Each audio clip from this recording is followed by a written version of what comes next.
along with me. Let me fill you in on what we're doing here today. So, as I'm sure some of you guys know, I work on concrete trucks, and on some of them concrete trucks, they have what they call a conveyor. All it is exactly what it sounds. It's a conveyor belt to offload the concrete onto the job site, just a little further away from where the truck is, that's all. So the issue here today is the guy was checking his truck over before he was going to go and put it into use for the day and use the conveyor. Gets the thing out, puts the conveyor straight up in the air. Now all of a sudden he's got nothing. No controls, the thing won't function at all.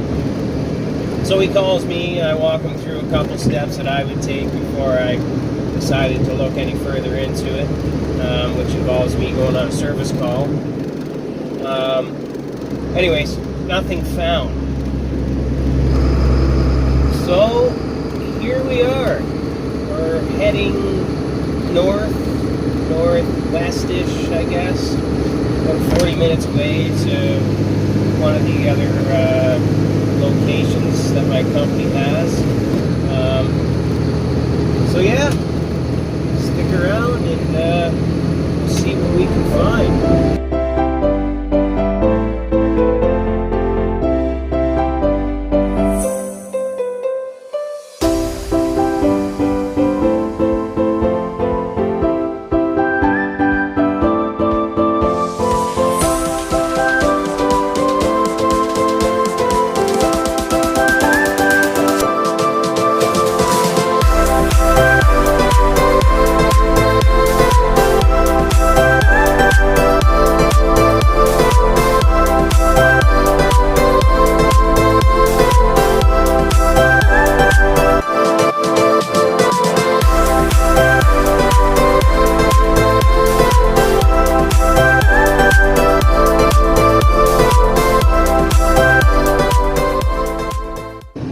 So here we are, we're at the job site now, so I'm going to have a look at this thing, and hopefully it's something simple. It could be a number of things. It could be a pressure switch, it could be something electrical, it could even be hydraulic, it could be the pump that's buggered. Alright, we're going to check to see if there's any air in this thing.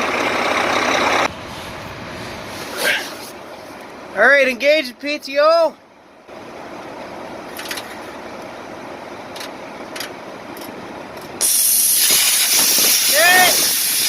We got air going to the PTO, but I don't think the pump is turning, so my next step is I'm going to pull off the pump and see if the shaft is buggered.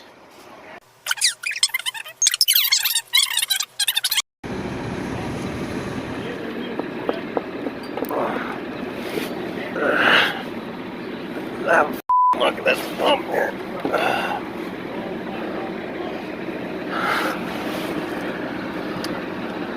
That I can guarantee is most definitely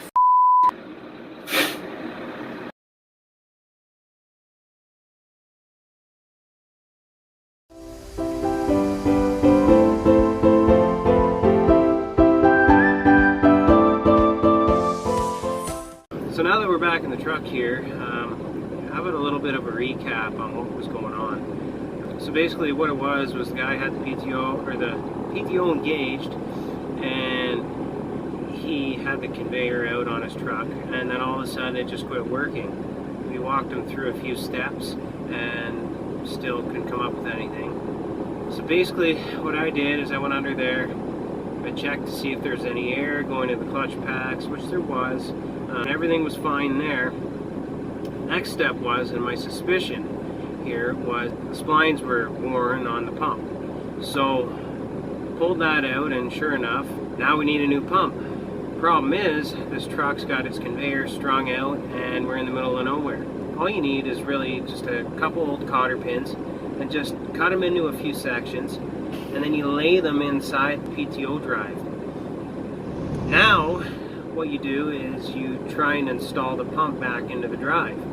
It's going to be a bit of a pain to get in there, but the reason we're doing this is the splines are worn, and And by putting these cotter pins in, you're kind of taking up that extra bit of play that is there.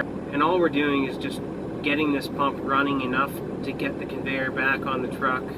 So we did that, put the pump back on, got the driver to fire up the PTO, and everything worked. He knows not to use it. It's got to go to the shop and get repaired. So we're waiting for parts now. Once they come, we'll put a new pump on and everything should be good to go. I hope somebody can at least benefit from what I just did here today, and maybe it'll get you out of a pinch if you're back in the woods somewhere and you got a piece of equipment strung out, the shaft is worn on the hydraulic pump. It may be able to get you home. If you like this video, give me a thumbs up. By all means, please subscribe. Until next time.